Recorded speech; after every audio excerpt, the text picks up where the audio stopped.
બીજી બાજુ આપણે વાત કરીએ રાજકોટની, તો આમ તો ગુજરાત સરકાર ગુજરાતમાં દારૂબંધી હોવાની મોટી મોટી વાતો કરી રહી છે, તો બીજી બાજુ ગુજરાતના તમામ શહેરમાં ક્યાંક ને ક્યાંક વિદેશી કે દેશી દારૂ તો વેચાઈ જ રહ્યો છે.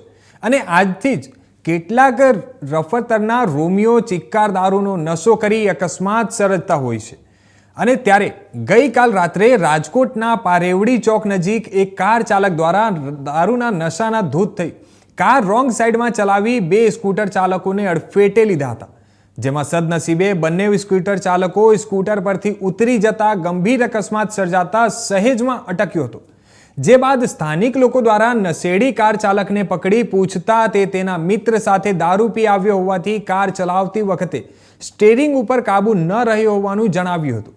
જે બાદ સમગ્ર ઘટનાની જાણ સ્થાનિક પોલીસમાં થતાં પોલીસ વાન ઘટના સ્થળે આવી અને દારૂડિયા કાર ચાલકની ધરપકડ કરી અને આગળની તપાસ હાથ ધરી હતી.